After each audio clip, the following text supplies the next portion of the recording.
हम पहले डिस्कस करेंगे भारत का भूगोल, उसके बाद जो बाकी सेक्शंस हैं उन पे जाएंगे। और अगर आपके सिलेबस में देखें तो विश्व का भूगोल और भारत के भूगोल का सिलेबस आप सीधे जाकर देखना और राजस्थान के भूगोल का भी देखना।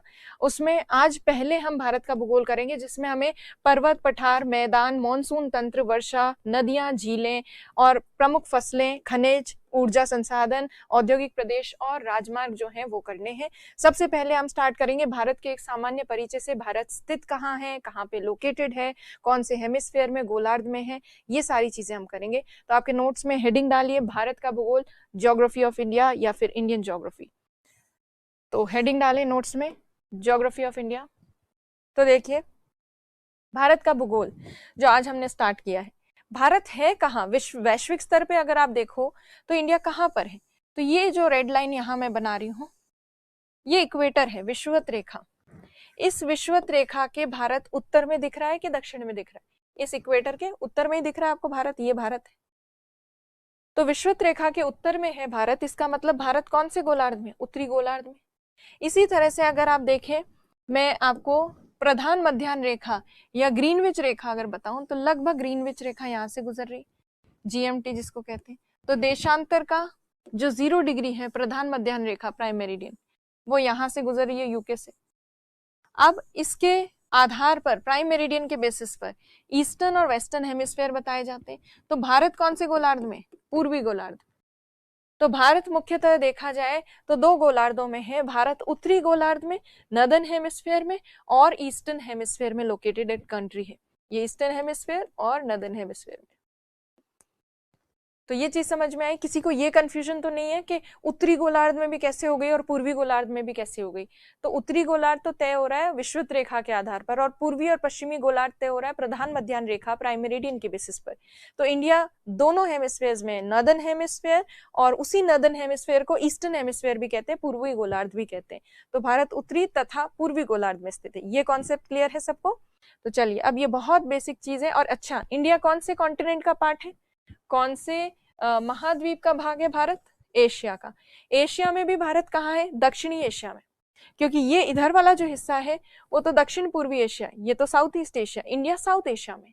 तो भारत दक्षिण एशिया का एक प्रमुख देश है जो उत्तरी तथा पूर्वी गोलार्ध में स्थित है। तो ये बहुत सिंपल टर्म्स में हमने इंडिया को डिफाइन किया। अब जो है इंडिया का ये फैक्ट अभी हम लिखेंगे।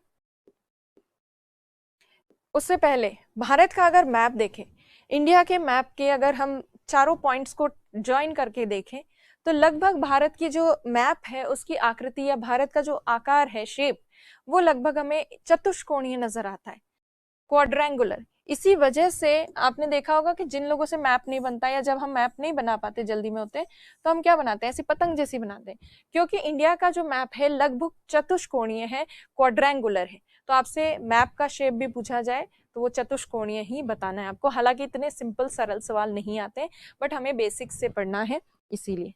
तो क्वाड्रेंगुलर शेप है इंडिया का।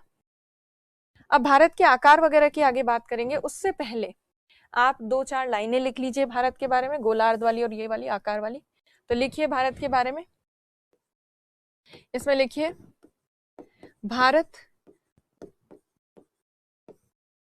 भारत उत्तरी तथा पूर्वी गोलार्ध में स्थित है। भारत उत्तरी तथा पूर्वी गोलार्ध में स्थित है। India is located in northern and eastern hemisphere, northern and eastern hemisphere. India is located in northern and eastern hemisphere. Bharat उत्तरी तथा पूर्वी गोलार्ध में स्थित है, located in northern and eastern hemisphere. फिर लिखिए भारत दक्षिण एशिया का प्रमुख देश है। भारत दक्षिण एशिया का प्रमुख देश है। India is a major country of South Asia. India is a major country of South Asia. Major country of South Asia. प्रमुख देश है। फिर उसके बाद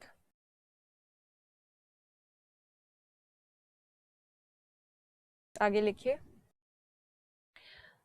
हाँ यहां तक लिख लिया। फिर लिखिए भारत की आकृति चतुष्कोणीय है। भारत की आकृति चतुष्कोणीय है। Shape of earth is quadrangular. Shape of earth is quadrangular. Bharat की आकृति चतुष्कोणीय है। Shape of earth is quadrangular. Quadrangular इतना लिखा, चतुष्कोणीय, क्वाड्रेंगुलर।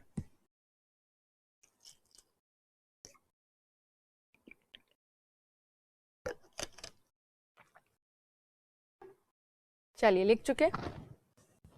अब हम भारत के आकार के बारे में बात करेंगे। तो देखिए, किसी भी कंट्री के साइज की जब बात करते हैं कि कितना बड़ी है वो कंट्री, तो हम दो तरीके से उसके साइज बताते हैं। एक तो साइज बताते हैं उसका एरिया कितना है, क्षेत्रफल कितना है।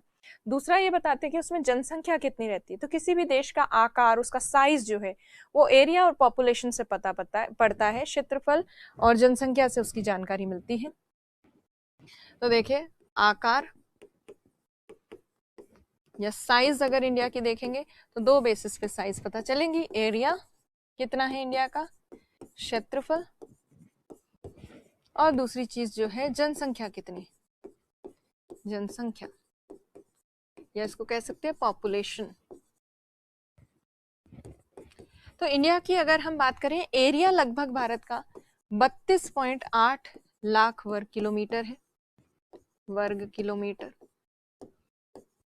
अब ये वर्ग किलोमीटर क्या होता है, इंग्लिश मीडियम स्टूडेंट सोच रहे होंगे। It is 32.8 lakh square kilometre. Square kilometre.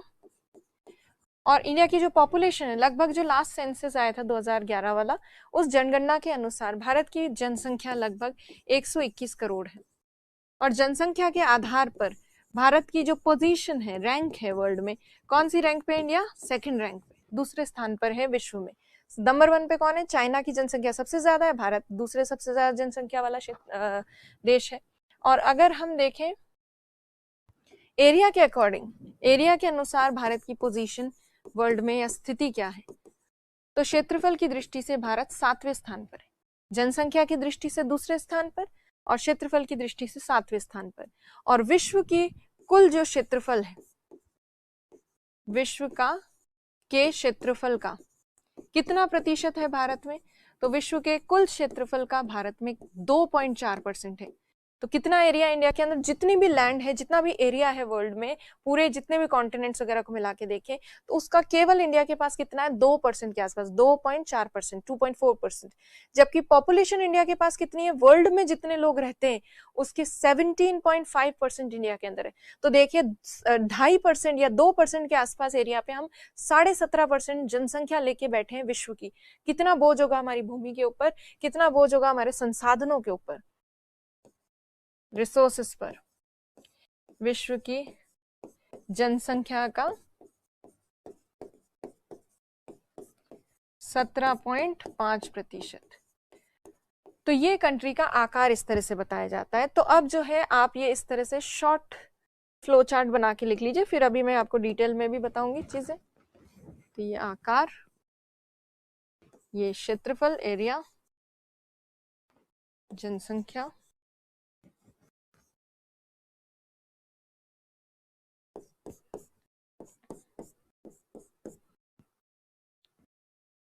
Position का मतलब स्थिति।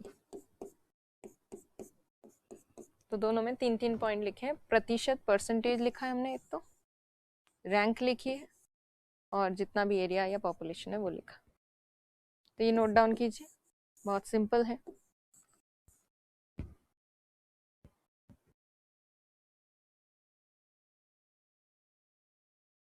वेरी गुड, सही बताया ओम प्रकाश जी, गुड। तो ये लिख लीजिए आकार भारत का।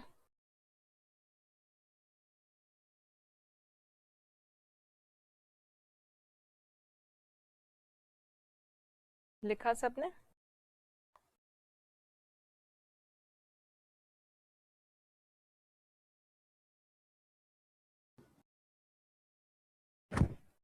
जनसंख्या के ब्रैकेट में अगर आप लिखना चाहें तो ये लिख सकते हैं, सेंसस 2011 के अकॉर्डिंग है ये, जनगणना 2011 के अनुसार, 11 के अनुसार, 2011 की जनगणना के अनुसार। लिख लिया, इससे साइज पता चल गया इंडिया को, और ये पता चल गया कि कितना जनसंख्या का भार है भारत पे और भारत के संसाधनों पे। चलिए ये लिख चुके हैं आप लोग, तो अब हम आगे बढ़ते हैं। हम श्योर सब लिख चुके हैं, अब आगे बढ़ते हैं। तो देखिए अभी अभी जो भारत के आकार की और आकार के अंतर्गत क्षेत्रफल की बात की थी हमने, एरिया की, तो एरिया वैसे हम लिख चुके हैं, और 7वें स्थान पर है भारत, 2.4% जनसंख्या है वो, ठीक है। नंबर 1 पे जो है क्षेत्रफल के आधार पर, एरिया के बेसिस पे, तो नंबर 1 पे रशिया है, नंबर 2 पे कनाडा आता है। ये आजकल रैंकिंग वैंकिंग कोई नहीं पूछता वैसे, बट फिर भी ध्यान होना चाहिए। तो रशिया पहले स्थान पर है एरिया वाइज, दूसरे स्थान पर है कनाडा, तीसरे स्थान पर यूएसए, चौथे स्थान पर चाइना, पांचवें स्थान पर ब्राजील, 6th पोजीशन पे ऑस्ट्रेलिया और 7th पोजीशन पे इंडिया। तो ये कंट्रीज हैं जो कि सीक्वेंस से भारत जो है 7वें स्थान पे। अच्छा, इसमें से आपने कई जगह कई किताबों में पढ़ा होगा, कई जगह तीसरे स्थान पर चाइना होता है और चौथे स्थान पे यूएसए, कई जगह यूएसए तीसरे स्थान पर और चाइना चौथे स्थान पर। ये क्या कंफ्यूजन है? तो बेसिकली चाइना का विशुद्ध रूप से स्थलीय भाग अगर देखें, land region, completely land region, तो चाइना का थोड़ा सा ज्यादा है। बट नॉर्थ अमेरिका में अगर ओवरऑल एरिया देखें, जिसमें सब कुछ लैंड रीजन के साथ साथ वो जो सारा कुछ लेक एरिया, कोस्टल रीजन पे जो मरीन उसका मतलब जल वाला जो भाग है, वहां पे भी यूएसए का कुछ अधिकार होता है। किसी भी देश की तट रेखा जो होती है उसके आसपास भी उसका कुछ एक अधिकार होता है। उन सबको देखा जाए तो यूएसए का ओवरऑल एरिया ज्यादा है, और चाइना का जो है विशुद्ध रूप से जो स्थलीय भाग है वो यूएसए से ज्यादा है। तो अब इस कंफ्यूजन की स्थिति में आप क्या चुने, क्या करें? तो ये डेटा एनसीईआरटी से लिया गया है, जिसमें तीसरे स्थान पर यूएसए को रखा गया है, तो हम यूएसए को तीसरे स्थान पर मान सकते हैं क्योंकि एनसीईआरटी में ऐसा लिखा है। तो ये जो है पहले स्थान पर रशिया, 7 नंबर रैंक आपने लिखी, उसी के नीचे आप लिख सकते हैं पहले स्थान पर रूस, दूसरे स्थान पर कनाडा, तीसरे स्थान पर यूएसए, चौथे स्थान पर चाइना,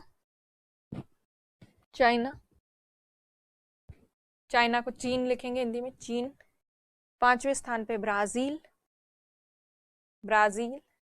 6th पोजीशन पे ऑस्ट्रेलिया और 7th पोजीशन पे इंडिया, छठे स्थान पे ऑस्ट्रेलिया और फिर भारत, इंडिया। चलिए ये लिखा। अब देखिए जनसंख्या में तो हमें और कुछ नहीं डिस्कस करना, क्षेत्रफल में, एरिया में थोड़ा कुछ एक चीजें ज्यादा देखनी हमें। तो देखिए हमने तो इन शॉर्ट में लिखा है कि भारत का क्षेत्रफल 32.8 लाख वर्ग किलोमीटर है, 32.8 lakh square kilometre. But exact figure में कितना है? तो एग्जैक्ट फिगर में देखा जाए तो 32,87,263 स्क्वायर किलोमीटर या वर्ग किलोमीटर भारत का क्षेत्रफल है। तो ये एग्जैक्ट फिगर भी आपको ध्यान होना चाहिए। और आपको जानकारी है कि अभी जो न्यू डेटा, जैसे फॉरेस्ट रिपोर्ट, वन रिपोर्ट वगैरह जो आती है गवर्नमेंट की, उसमें इंडिया का एरिया थोड़ा सा ज्यादा बढ़ावा दिखाते हैं। ये जो अभी तक किताबों में और अभी तक जो हम फॉलो करते आ रहे थे, इस एरिया से 206 वर्ग किलोमीटर ज्यादा बताया जाता है नए डेटा में इंडिया का एरिया। तो इंडिया का एरिया नए डेटा में जो प्लस करके बताया जाता है, प्लस 206 स्क्वायर किलोमीटर, तो उससे आ जाता है इंडिया का नया एरिया, ये वाला, जो किसमें दिया हुआ होता है, केवल वन रिपोर्ट और गवर्नमेंट की जो बेसिक आजकल रिपोर्ट्स वगैरह आती है उनमें ये नया डेटा दिया जाता है। तो अब आपसे, वैसे तो एग्जाम में एरिया नहीं पूछते हैं, बट अगर एरिया पूछा गया तो कौन सा पूछा जाएगा और आप क्या मान सकते हैं? तो देखो अभी भी यही एरिया चल रहा है, पुराना वाला जो है हमारे टेक्स्ट बुक्स में, जो हमारे एनसीईआरटी बुक्स में वही चल रहा है, वही कॉमन है, वही फॉलो करते हैं। बट फिर भी आपको जानकारी होनी चाहिए नए डेटा के बारे में, ताकि आप कहीं इंडिया का ये एरिया ज्यादा देख लें तो आप ऐसे चमक नहीं जाओ। इसलिए आपको जानकारी देने के लिए मैंने बताया। और ऑप्शंस में मान लो आपको ये पुराना वाला डेटा ही ना मिले, नया वाला ही मिले केवल, तो आप नए वाले में आप अच्छे से सेलेक्ट कर सकते हो उसको। वैसे एरिया जैसे सिंपल क्वेश्चन मुझे नहीं लगता आरपीएससी पूछेगी, बट फिर भी हमें तैयारी सारी करनी है। तो आप जो है क्षेत्रफल में एग्जैक्ट क्षेत्रफल लिखिए, भारत का एग्जैक्ट एरिया लिखिए, 3287263, 3287263 वर्ग किलोमीटर या स्क्वायर किलोमीटर, वर्ग किलोमीटर या स्क्वायर किलोमीटर। और नया डेटा लिख लीजिए, नए डेटा, न्यू डेटा, नया डेटा, जिसमें 206 वर्ग किलोमीटर जोड़ के बताए जाते हैं गवर्नमेंट के अंदर साइट्स में जो दिखाया जाता है वन रिपोर्ट वगैरह में, उसमें लिखिए 3287469, 469 स्क्वायर किलोमीटर, 3287469 स्क्वायर किलोमीटर, या हिंदी में लिखेंगे वर्ग किलोमीटर, वर्ग किलोमीटर। तो अब आपको लगेगा, और मुझे भी लगा था, कि ये इतना 206 वर्ग किलोमीटर का एरिया में कैसे डिफरेंस आ गया, कैसे हो गया, क्या हुआ, इंडिया ने कोई कब्जा कर लिया किसी आसपास के एरिया में, या क्या हुआ। सो बेसिकली ये संभवतः इस वजह से है कि पुराने जो डेटा थे वो मैनुअल डेटा थे, और अब जो है सैटेलाइट्स और हाई टेक्नोलॉजी बेस्ड डेटा है, तो उसके बेसिस पे अगर देखें तो शायद नए डेटा के अकॉर्डिंग 206 वर्ग किलोमीटर एरिया ज़्यादा है इंडिया का, और वो नए डेटा में दिखता भी है। अभी तक टेक्स्ट बुक्स में, बच्चों की किताबों में, हम लोग के एग्जाम्स की कॉम्पिटिटिव बुक्स में ये सब नहीं आया है नया डेटा, बट आपको जानकारी होनी चाहिए, भविष्य में ज़रूर अपडेट होगा और ये आ भी जाएगा। तो ये आपने एरिया का देख लिया। तो देखिए जनसंख्या हम लिख चुके हैं ऑलरेडी, जनसंख्या का डेटा हम कर चुके हैं। अब हम बात करेंगे भारत में कितने स्टेट्स हैं, राज्य हैं, कितने केंद्र शासित प्रदेश हैं। अभी हाल ही में जो भारत के राज्य हैं उनमें जम्मू कश्मीर को डिवाइड कर दिया गया था, 2 यूनियन टेरिटरीज में बांट दिया गया था। उसके बाद से थोड़ा नंबर हमारे यहाँ चेंज हो गया स्टेट्स का, यूनियन टेरिटरीज का। तो देखिए अभी रिसेंट क्या हुआ है, एक तो जम्मू कश्मीर और लद्दाख को यूनियन टेरिटरीज में डिवाइड किया गया, प्लस जो है दादरा नागर और दमन और दीव जो है उनको यूनियन टेरिटरीज को मर्ज कर दिया गया। पहले दादरा नागर और दमन और दीव जो है वो अलग अलग यूनियन टेरिटरीज, केंद्र शासित प्रदेश थे, अब उन दोनों को मिला दिया गया। तो कुल मिलाकर मिलाने और विभक्त करने के बाद जो टोटल बचते हैं अब इंडिया में, अब बचते हैं 28 राज्य, 28 स्टेट्स, और 8 केंद्र शासित प्रदेश, 8 union territories, 28 states and 8 union territories. अब आपको क्या करना है, आपको एटलस जरूर होनी चाहिए आपके पास, और एटलस अगर आपके पास पुराने समय की आपके स्कूल की भी है, पुराने किसी आपके भाई बहन की पड़ी है, वो भी चल जाएगी। और बिल्कुल भी नहीं है, किसी भी प्रकार की एटलस नहीं है तो खरीद लेना, काम आएगी। तो देखो आप कोई भी ऑक्सफोर्ड या कोई भी एटलस लेते हैं तो उसमें आप पहला पेज खोलेंगे तो उसमें आपको बेसिक एक फिजिकल मैप दिखेगा इंडिया का, जिसमें आपको पर्वत पठार वगैरह दिखेंगे, और दूसरा आपको पॉलिटिकल मैप दिखेगा। पॉलिटिकल मैप, इसको राजनीतिक मैप कह सकते हैं। पॉलिटिकल मैप में आपको राज्य और केंद्र शासित प्रदेश अलग से मार्क करे हुए मिलेंगे। तो जब भी एटलस खरीदने जाएं तो ये देखें कि उसमें जम्मू कश्मीर और ये लद्दाख वाला पार्ट अलग से बताया है कि नहीं, तेलंगाना वाला पार्ट अलग से दिख रहा है कि नहीं, क्या प्रॉपर ये लेटेस्ट एडिशन है कि नहीं एटलस का। तो लेटेस्ट एडिशन ही खरीदे, नवीनतम प्रसंस्करण खरीदे। और ये आपका होमवर्क है कि आपके इंडिया के जितने भी स्टेट्स हैं उनके नाम, उनके कैपिटल्स आपको याद होने चाहिए, यूनियन टेरिटरीज, केंद्र शासित प्रदेश और उनकी राजधानी आपको ध्यान होनी चाहिए, आपको स्टेट्स का बेसिक लोकेशन ध्यान होना चाहिए। हम लोग तैयारी तो करने लगते हैं, बट इंडिया का नॉर्थ ईस्टर्न इंडिया में, उत्तर पूर्वी भारत में क्या सीक्वेंस है स्टेट्स का वो भी हमें ध्यान नहीं होता। सो जिन लोगों को उत्तर पूर्वी भारत, दक्षिण भारत में कौन सा राज्य किधर है, क्या है, बिल्कुल भी ध्यान नहीं है, तो आज अच्छे से आप उस मैप को पूरा निहारना, याद करने की कोशिश करना। तो अब अगर हम देखें केंद्र शासित प्रदेश 8 कौन कौन से, पहले हम यूनियन टेरिटरीज देख लेते हैं। स्टेट्स तो आपको उससे देखना है एटलस से। तो यूनियन टेरिटरीज में देखिए लद्दाख है, यहाँ जम्मू कश्मीर, यहाँ पर चंडीगढ़, दिल्ली, ये 4 यूनियन टेरिटरीज यहाँ हो गई। 4 दक्षिण भारत में, 4 उत्तर भारत में, 4 दक्षिण भारत में। दक्षिण भारत में जो 4 हैं उसमें से पुडुचेरी के 4 डिस्ट्रिक्ट्स हैं, जिले, जो अलग अलग राज्यों में स्थित हैं। पुडुचेरी के जो 4 जिले हैं जो अलग अलग राज्यों में हैं, उनके नाम कई बार पूछ लेते हैं। तो वो क्या क्या है, केरल में है माहे, केरल में है माहे, तमिलनाडु में है पुडुचेरी और कराईकल, पुडुचेरी कराईकल, आप एटलस में देखना। आंध्र प्रदेश वाले स्थान में है यनम, आंध्र प्रदेश में यनम, इसमें तेलंगाना नहीं बता रखा है, ऐसे तेलंगाना, तो आंध्र प्रदेश में यनम। तो ये 4 भाग जो हैं कौन कौन से राज्यों वाले भाग के आसपास स्थित हैं वो आपको ध्यान होना चाहिए। तो माहे वाला पार्ट केरल वाले एरिया में है, यहाँ तमिलनाडु वाले एरिया में पुडुचेरी कराईकल है, यनम जो है आंध्र प्रदेश वाले क्षेत्र में है। तो ये आप देखना एटलस के अंदर। तो पुडुचेरी के ये 4 पार्ट्स हो गए, प्लस अंडमान निकोबार एक केंद्र शासित प्रदेश है, यूनियन टेरिटरी, लक्षद्वीप एक यूनियन टेरिटरी है, और यहाँ पे दादरा नगर और दमन दीव पहले जब अलग अलग हुआ करते थे वो तो अलग बात है, बट अब ये हैं एक साथ जोड़ दिए गए, तो ये एक केंद्र शासित प्रदेश है। दमन और दीव और दादरा नगर हवेली में अगर देखें तो दादरा नगर हवेली गुजरात और महाराष्ट्र के सीमा क्षेत्र पर लगभग यहाँ स्थित है, बॉर्डर रीजन पे। गुजरात और महाराष्ट्र के बॉर्डर पर है दादरा नगर हवेली, और दादरा नागर हवेली तटवर्ती क्षेत्र में नहीं, अंदर की तरफ है, अंदर की तरफ। तो प्री में जब ऐसे क्वेश्चंस आते तो हम रिलेट नहीं कर पाते, हमें याद ही नहीं होता कि दादरा नागर हवेली जो है वो तट पर है या अंदर की तरफ है, गुजरात और महाराष्ट्र के बॉर्डर पे है या कंप्लीटली महाराष्ट्र या कंप्लीटली गुजरात के अंदर है, तो वो आपको पता नहीं चलता। तो आपको वो ध्यान होनी चाहिए लोकेशन। तो गुजरात महाराष्ट्र के बॉर्डर रीजन पे अंदर की तरफ है दादरा नागर। और दमन और दीव में, दमन गुजरात के तटवर्ती क्षेत्र पे है, केवल गुजरात में, गुजरात के तटवर्ती क्षेत्र में के पास। और दीव जो है गुजरात में खंबात की खाड़ी जो है, गल्फ ऑफ खंबात, यहाँ काठियावाड़, ये काठियावाड़ पेनिनसुला कहलाता है, इसी में खंबात की खाड़ी वाले क्षेत्र में दीव नाम का एक छोटा सा द्वीपीय क्षेत्र है। तो दमन और दीव में से द्वीप कौन सा है? द्वीप है दीव, जो खंबात की खाड़ी में, गल्फ ऑफ खंबात वाले एरिया में लोकेटेड है। तो यूनियन टेरिटरीज की लोकेशंस देखनी है आपको, उनका एग्जैक्ट कहाँ पे स्थिति है वो देखनी है, कौन से स्टेट्स के आसपास है, किन बॉर्डर्स के आसपास है, कैपिटल्स कौन सी हैं, ये सारी चीजें आपको होमवर्क करनी है। पॉलिटिकल मैप खुद ही याद करना है आपको। अब आगे बढ़ते हैं। अब देखिए भारत का सबसे बड़ा राज्य कौन सा है? सबसे बड़ा राज्य है भारत का राजस्थान, और सबसे छोटा राज्य है गोवा। सबसे बड़ी केंद्र शासित प्रदेश जो है वो लद्दाख है, और सबसे छोटा केंद्र शासित प्रदेश लक्षद्वीप है।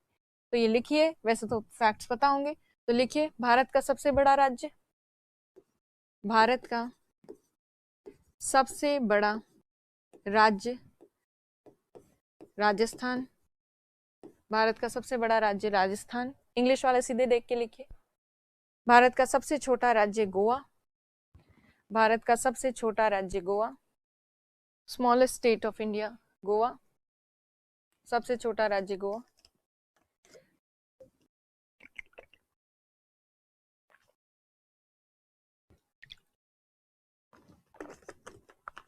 आगे लिखिए, सबसे बड़ा केंद्र शासित प्रदेश लद्दाख है, सबसे बड़ा केंद्र शासित प्रदेश लद्दाख है, सबसे बड़ा केंद्र शासित प्रदेश Ladakh, largest union territories Ladakh. सबसे छोटा केंद्र शासित प्रदेश लक्षद्वीप है, सबसे छोटा केंद्र शासित प्रदेश लक्षद्वीप है, smallest union territory is Lakshadweep, smallest union territory is Lakshadweep, union territory is Lakshadweep. लिख लिया? तो इसमें देखिए राजस्थान सबसे बड़ा, ये गोवा सबसे छोटा, लद्दाख सबसे बड़ी यूनियन टेरिटरी, ये सबसे छोटी यूनियन टेरिटरी। तो ये लिख लिया होगा आपने। अब देखिए भारत का अक्षांशीय और देशांतरीय विस्तार, कितने डिग्री लैटिट्यूड से इंडिया कितने डिग्री लैटिट्यूड तक फैला है, और कितने डिग्री देशांतर से कितने डिग्री देशांतर तक फैला है, वो हम देखेंगे। कभी भी भारत का उत्तर से दक्षिण तक का अगर विस्तार बताएंगे तो वो कौन सा विस्तार होगा? अक्षांशीय विस्तार, लैटिट्यूडनल जो है एक्सपेंशन होगा इंडिया का, नॉर्थ से साउथ वाला, क्योंकि लैटिट्यूड जो है उत्तर से दक्षिण, दक्षिण से उत्तर की ओर जाते हैं या उत्तर दक्षिण की ओर होते हैं, जबकि देशांतर जो होते हैं वो पूर्व पश्चिम की ओर होते हैं। तो आप पूर्व से पश्चिम तक का जब विस्तार बताते हो भारत का, तो कौन सा विस्तार होता है? वो देशांतरी विस्तार, लॉन्गिट्यूडनल डिस्टेंस होता है या लॉन्गिट्यूडनल एक्सटेंशन होता है। अब ये सब करने से पहले अभी हम आगे कई जगह इंडिया का मैप बनाएंगे, कई जगह हम ये चीजें करेंगे ड्रॉ।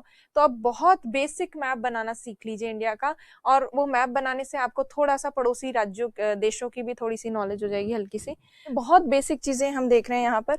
इंडिया जो है, भारत कौन से गोलार्ध में स्थित है, कौन से हेमिस्फेयर में इंडिया? अगर देखें तो इक्वेटर के ऊपर है, इसका मतलब इंडिया के कहाँ पर है? उत्तरी गोलार्ध में, नर्दर्न हेमिस्फेयर में है इंडिया। और अगर हम यहाँ पे ग्रीनविच लाइन के हिसाब से देखें, प्राइम मेरिडियन या 0 डिग्री, उसके हिसाब से देखें तो इंडिया कौन से हेमिस्फेयर में? पूर्वी गोलार्ध में। तो भारत एक ऐसा देश है जो उत्तरी और पूर्वी गोलार्ध में स्थित है। और भारत किसका भाग है? एशिया का भाग है, दक्षिण एशिया का भाग है। एशिया में भी किसका? साउथ एशिया का पार्ट है। तो एक तो ये चीज आपको ध्यान रखनी है इंडिया में। प्लस इंडिया का अगर शेप देखें, वैसे तो इंडिया का मैप बनाते हैं तो हम ऐसा प्रॉपर मैप बनाते हैं, बट जिन लोगों को मैप नहीं बनाना आता वो इस तरह से पतंग भी बनाते हैं। तो एक तरह से देखा जाए तो इंडिया का जो मैप है या ओवरऑल स्ट्रक्चर है वो किस तरह के शेप का है? क्वाड्रेंगुलर, चतुष्कोणीय, मतलब 4 कोने हैं इसके।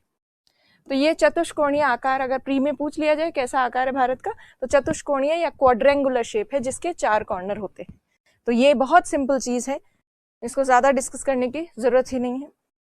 ये फैक्चुअल चीज है। फैक्चुअल चीज में आपको सिर्फ ये याद रखना है कि इंडिया का जो एरिया है, क्षेत्रफल, वो कितना है? 32.8 लाख वर्ग किलोमीटर। बस इतना याद रखोगे वो भी काफी होगा आपके लिए। तो एरिया ऑफ इंडिया, क्षेत्रफल कितना है भारत का? 32.8 लाख वर्ग kilometre, 32.8 lakh square kilometre India का एरिया है। और इंडिया की रैंक याद रखनी है, इंडिया जो है वर्ल्ड में 7th रैंक पे, 7वें स्थान पर है। किस दृष्टि से, किस पॉइंट ऑफ व्यू से? एरिया वाइज, क्षेत्रफल की दृष्टि से भारत 7वें स्थान पे। तो ये बहुत छोटे छोटे फैक्ट्स हैं, हालांकि इतने सिंपल फैक्चुअल चीजें नहीं आती है प्री में, क्योंकि लेवल बढ़ चुका है, फिर भी आपको जानकारी होनी चाहिए। प्लस यहाँ जो है क्षेत्रफल, अगर एग्जैक्ट फिगर्स में देखें, एरिया 32,87,263 स्क्वायर किलोमीटर है इंडिया का एरिया टोटल, मतलब एग्जैक्ट फिगर्स में देखें। ये सभी किताबों में, एनसीईआरटीज में बचपन से हम यही पढ़ते आ रहे हैं। ये जो डेटा था, ये जो 32,87,263 स्क्वायर किलोमीटर का, ये डेटा मैनुअल डेटा है। पर अब जैसे टेक्नोलॉजी का डेवलपमेंट हो गया, अब सैटेलाइट्स वगैरह के थ्रू और भी कई टेक्निकल एडवांसमेंट के थ्रू इंडिया का एरिया नापा जाता है। तो अब जो टेक्निकल एडवांसमेंट के बाद सैटेलाइट्स आदि के माध्यम से जो एरिया मापा गया है, इंडिया का मेजर किया गया है, वो थोड़ा सा ज्यादा है, वो है 32,87,469। तो अभी तक जो हम बचपन से एरिया पढ़ते थे, उसमें कितना जोड़ दिया है सैटेलाइट्स के नए डेटा के अकॉर्डिंग? 206 स्क्वायर किलोमीटर और एड ऑन हो गया, क्योंकि मैनुअल डेटा में थोड़ा सा त्रुटियां हो सकती है, थोड़ा सा कमी हो सकती है। सैटेलाइट्स के डेटा में कोई कमी नहीं होती। तो सैटेलाइट्स वगैरह का जो डेटा आया वो 206 वर्ग किलोमीटर स्क्वायर किलोमीटर ज्यादा है। इसलिए अगर नया डेटा देखें इंडिया का लेटेस्ट, जो फॉरेस्ट रिपोर्ट में, वन रिपोर्ट में, इन सब में दिया जाता है, वो इंडिया का एरिया इतना है। पर ये एरिया भी ज्यादा प्रचलित नहीं है, ज्यादा अपडेट नहीं हुआ है सब जगह, अभी भी यही डेटा चल रहा है। ये वाला डेटा केवल कुछ एक गवर्नमेंट साइट्स में चल रहा है। फिर भी मुझे आपको बताना जरूरी था, मेरा फर्ज था आपको बताना, इसलिए मैंने यहाँ बता दिया है। पर आपको याद तो यही रखना है, बेसिक जो है ये याद रखो। और अगर एग्जैक्ट फिगर भी याद रखना है तो ये वाला याद रखना, 32,87,263, ये वाला ऑप्शन में नहीं आने वाला है। फिर भी बाय चांस आ जाए तो किया जा सकता है टिक, बट ये वाला ऑप्शन में नहीं आने वाला है। और पहली बात, ये सवाल भी नहीं आने वाला है। सो देखिए, एरिया वाइज अगर देखें, इंडिया 7th रैंक पे, फर्स्ट रैंक पे Russia, second Canada, third USA, fourth China, fifth Brazil, sixth Australia और 7th इंडिया है। आगे बढ़ते हैं। इंडिया की पॉपुलेशन जो है, जनसंख्या, सेंसस के हिसाब से देखें, जनगणना के हिसाब से देखा जाए तो भारत की जनसंख्या 121 करोड़ है। ये राउंड फिगर में है, 121 करोड़। और अभी 2021 में जनगणना जो है होकर और उसके डेटा आने वाले थे, बट कोरोना वगैरह की वजह से वो थोड़ा डिले हो गया है, तो वो बाद में आएगा, नया डेटा भी नहीं आया। भारत की सेकंड पोजीशन है वर्ल्ड में, अगर देखें दूसरे स्थान पर है इंडिया जनसंख्या की दृष्टि से, पॉपुलेशन के पॉइंट ऑफ व्यू से। और पहले स्थान पे कौन है? चाइना है। इंडिया की पॉपुलेशन वर्ल्ड की पॉपुलेशन का कितना प्रतिशत है? 17.5%, 17.5%। ये डेटा सीधे याद रखना है, ये पूछा जा सकता है। पॉपुलेशन वाला टॉपिक आपके इंडियन ज्योग्राफी वाले सेक्शन में नहीं दे रखा है, पर पॉपुलेशन वाला टॉपिक आपके राजस्थान ज्योग्राफी में दे रखा है। बट ये बेसिक्स तो आपको आने ही चाहिए। आगे बढ़ते हैं। तो आपने इंडिया का क्या देखा? आपने इंडिया का साइज देखा है। किसी भी कंट्री का आकार या साइज कैसे डिसाइड होता है? आकार डिसाइड होता है किसी भी कंट्री के एरिया और पॉपुलेशन को जब हम देखते हैं तो हमें उस कंट्री के शेप के बारे में पता चलता है। एरिया और पॉपुलेशन, क्षेत्रफल और जनसंख्या से हमें जानकारी मिलती है आकार की। ये हमने आकार देख लिया इंडिया का, एरिया पॉपुलेशन दोनों देख ली। अब इंडिया में अगर देखें स्टेट्स और यूनियन टेरिटरीज कितने हैं? 28 स्टेट्स हैं और 8 यूनियन टेरिटरीज हैं। ये आपको जिम्मेदारी है आपकी कि आपको एटलस में इन सब पॉलिटिकल मैप पे इन सब स्टेट्स को याद करना है, कहाँ किसकी लोकेशन है, सबकी कैपिटल्स को याद करना, और कैपिटल्स का उत्तर से दक्षिण तक अरेंजमेंट भी देखना है। थोड़ा आसपास जो कैपिटल्स है, राजधानियां, उनको थोड़ा सा देख लेना। पूर्व पश्चिम का भी उनका थोड़ा अरेंजमेंट देख लेना। कई बार कैपिटल सिटीज निकाल के दे देते हैं और उनका अरेंजमेंट बोल देते हैं, उत्तर से दक्षिण बताओ, पूर्व से पश्चिम बताओ। जैसे एक बार क्या दिया था, जैसे आपको दे दें यहाँ पे बेंगलोर दे दें, आपको और भी 2-3 चीज दे दें, यहाँ पे जो 2-4 सिटीज का नाम दे दें, जयपुर दे दें, ये दिल्ली दे दें, तो आपको पता नहीं लगेगा कि ईस्ट वेस्ट में कौन सी है, नॉर्थ साउथ तो फिर भी थोड़ा पता चल जाए। तो ये आपको कैपिटल्स का उत्तर दक्षिण और पूर्व पश्चिम भी देखना है, नॉर्थ साउथ भी देखना है, ईस्ट वेस्ट भी देखना है। 8 जो यूनियन टेरिटरीज है उनमें है लद्दाख, जम्मू कश्मीर, चंडीगढ़, दिल्ली, ये दादरा नगर और दमन दीव जो है ये कंबाइंड कर दी गई है। पुडुचेरी के 4 पार्ट्स है, पुडुचेरी के 4 पार्ट्स हैं। यनम आंध्र प्रदेश में, पुडुचेरी और कराईकल तमिलनाडु में, और माहे केरल में। और फिर देखें तो लक्षद्वीप है और अंडमान निकोबार, ये 8 यूनियन टेरिटरीज है। इनमें से दमन और दीव और दादरा नागर हवेली को ध्यान से देखना आप मैप के अंदर। दमन तो है गुजरात के कोस्ट पर, दीव है एक आइलैंड रीजन, द्वीपीय क्षेत्र, दादरा नागर हवेली कहाँ है, गुजरात और महाराष्ट्र के बॉर्डर रीजन पे, दादरा नागर हवेली गुजरात महाराष्ट्र के बॉर्डर पे, तो ये लोकेशन। और दादरा नागर हवेली जो है वो कोस्टल रीजन पे नहीं है, तटवर्ती क्षेत्र में नहीं है। अब देखिए सबसे बड़ा राज्य, बहुत सिंपल फैक्ट है, ये आपको आता भी होगा। इंडिया का सबसे बड़ा राज्य कौन सा है, राजस्थान। सबसे छोटा स्टेट कौन सा है, गोवा। तो राजस्थान सबसे बड़ा, गोवा सबसे छोटा। यूनियन टेरिटरीज में, केंद्र शासित प्रदेशों में सबसे बड़ा कौन है, लद्दाख। सबसे छोटा कौन है, लक्षद्वीप। यूनियन टेरिटरी में पूछे तो ये आंसर होगा, और वैसे पूछे तो आपको ये पता होना चाहिए। अब देखिए भारत का मैप जो है वो आप लोगों को बनाना आता ही होगा, नहीं भी बनाना आता तो आप ये ऐसे पतंग बना लो, जिनसे नहीं बनता वो पतंग बना ले। पतंग बनाकर, और ये भारत का उत्तर दक्षिण पूर्व पश्चिम में जो सबसे अंत में विस्तार है भारत का, northern most extension, southern most extension, ये आपको लिखना है बेसिक ऐसे कैसे। और ये दिख रहा होगा आपको, इनकेस साउथ वाला नहीं दिख रहा इंदिरा पॉइंट वाला तो मैं ऊपर कर लेती हूँ। अब देखिए मैप आप बना चुके होंगे, अब लिखिए इसके बारे में। क्विक मैप बनना चाहिए, अब टाइम नहीं है, ऐसे जिनसे मैप नहीं बन रहा पतंग बना लो। अब पतंग बना के और क्या लिखना है, तो पहले मैं समझाती हूँ आपको। आपको पता है भारत का जो दक्षिणतम बिंदु है, सदर्न मोस्ट पॉइंट इंडिया का सदर्न मोस्ट पॉइंट है 6 डिग्री 45 मिनट पर, जिसका नाम है इंदिरा पॉइंट। और ये कहाँ है, अंडमान निकोबार द्वीप समूह पे। तो देखिए यहाँ पेज खत्म हो गया था इसलिए इसको यहाँ लिखा गया है, नहीं तो ये थोड़ा और नीचे होना चाहिए था, और नीचे होना चाहिए था। तो इंडिया का सदर्न मोस्ट पॉइंट, सबसे दक्षिणतम भाग कौन सा है, 6 degree 45 minute, 6 degree 45 minute. North लगाना है लैटिट्यूड का, नॉर्थ इसलिए क्योंकि इंडिया कौन से हेमिस्फेयर में है, नॉर्दर्न हेमिस्फेयर में। इंदिरा पॉइंट, अच्छा इंदिरा पॉइंट के 2-3 नाम और हैं वो भी लिख लेते हैं। इंदिरा पॉइंट, इंदिरा पॉइंट को एक तो पार्सन पॉइंट भी कहते हैं, पार्सन पॉइंट, और इंदिरा पॉइंट का एक दूसरा नाम भी है पिग्मेलियन पॉइंट, पिग्मेलियन पॉइंट। ये दोनों लिखने हैं आपको, नाम लिखिए इनके दोनों के, सदर्न मोस्ट और नॉर्दर्न मोस्ट पार्ट के। अभी तो सिर्फ सदर्न मोस्ट लिख रहे हैं, पार्सन पॉइंट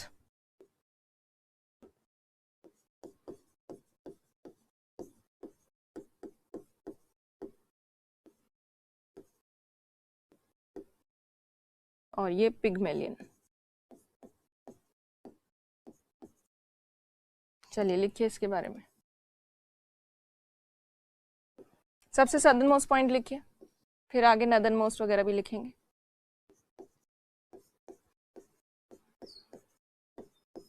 पिग्मेलियन के आगे भी पॉइंट लिखना, ठीक है। तो पार्सन पॉइंट, पिग्मेलियन पॉइंट पुराने नाम है इंदिरा पॉइंट के, और ये सबसे दक्षिणतम भाग है भारत का, सदर्न मोस्ट पॉइंट, ठीक है। तो ये लिख लिया होगा आपने। और सबसे दक्षिणी भाग, मुख्य भूभाग का, मेनलैंड का सदर्न मोस्ट पार्ट कौन सा है, 8 डिग्री 45 मिनट पे लोकेटेड है, 8 डिग्री 45 मिनट पर, और उस स्थान का नाम क्या है, कन्याकुमारी। अच्छा ये 45 मिनट नहीं है, या फिर 4 मिनट ही लिखो।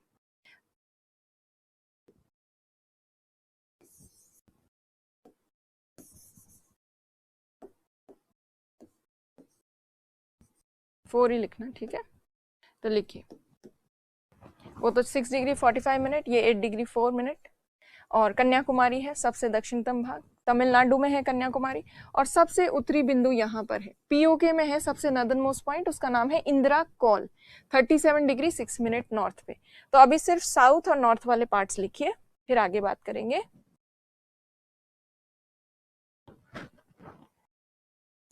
महेंद्र, अभी अब लिखना है महेंद्र, इससे पहले अभी जो मैंने करवाया था 32 लाख, 32.8 लाख और वो सब, तो वो आपको, वो बहुत फैक्चुअल चीजें हैं बहुत, और वो मैं आपको नोट्स दूंगी पीडीएफ। ये वाला यहाँ से अब लिखना शुरू करो, एक पेज छोड़ देना भले ही।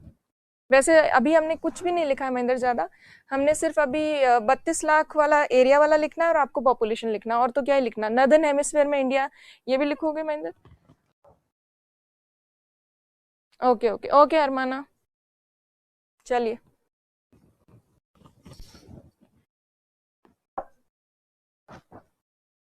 महेंद्र लिखिए, अब बाकी लोग लिखिए।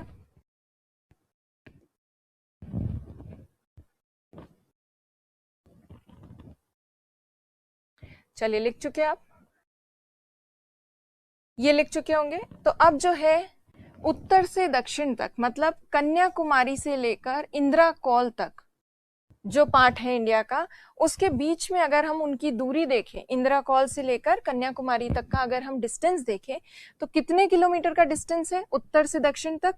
वो है 3214 किलोमीटर की दूरी, 3214 किलोमीटर। ठीक है, मैं स्लो डाउन हो गई हूँ, लिख लिया 3214 किलोमीटर। तो उत्तर से दक्षिण तक की दूरी 3214 किलोमीटर, 3214 किलोमीटर। और सबसे पूर्वी भाग और सबसे पश्चिमी भाग को देख लेते हैं। भारत का सबसे पश्चिमतम बिंदु जो है, सबसे वेस्टर्न मोस्ट पॉइंट, ये सबसे वेस्टर्न मोस्ट पॉइंट है 68 डिग्री 7 मिनट ईस्ट पे। ये सबसे पश्चिमतम भाग है, फिर भी ये पूर्व का ई लगेगा, ईस्ट का ई लगेगा यहाँ। क्यों? क्योंकि इंडिया किस में है? इंडिया है पूर्वी गोलार्ध में। तो भारत का पश्चिमतम स्थान है, फिर भी ये ईस्ट का ई लगेगा क्योंकि इंडिया ईस्टर्न हेमिस्फेयर में। तो सबसे वेस्टर्न मोस्ट पॉइंट कौन सा इंडिया का? वो है गुहर मोती गांव, कच्छ जिले में, गुजरात में। और इस एरिया को सरक्रीक क्षेत्र भी कहते हैं, सरक्रीक। गुहर मोती village, Kutch district, Gujarat, Sir Creek.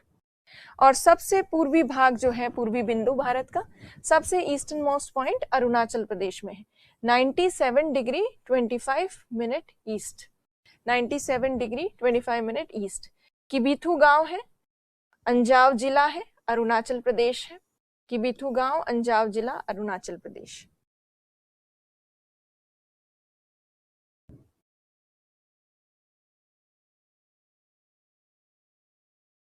Arunachal Pradesh.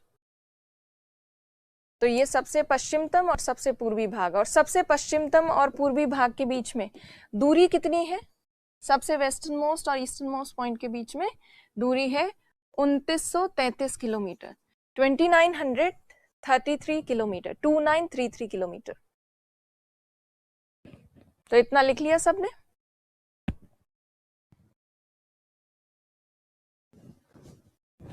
लिख चुके सब? चलिए, लिख लिया होगा इतना। मेरे पास कोई कमेंट्स आ नहीं रहे हैं, थोड़ा सा और दे देती हूँ टाइम।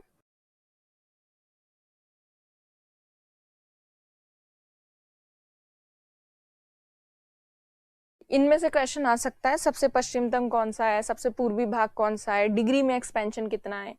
ये सब इंडिया का आप याद करोगे तभी बाद में आगे जाके आपको राजस्थान वाला भी पार्ट याद करना होगा, राजस्थान ज्योग्राफी में। कर लिया सबने? ओके। तो अभी तक जो आपने नोट्स बनाए हैं वो कैसे बनाए होंगे, क्या क्या लिखा होगा आपने नोट्स में, अभी बताती हूँ। कुछ लोगों का कंफ्यूजन हो रहा है कैसे स्टार्ट करना है, अभी बताती हूँ। ठीक है, आज कोई बात नहीं, कुछ लोग कंफ्यूज हो रहे हैं इसलिए मैं थोड़ा सा धैर्य के साथ बता देती हूँ उनको। ये सब लिख लिया सबने? डन हो गया?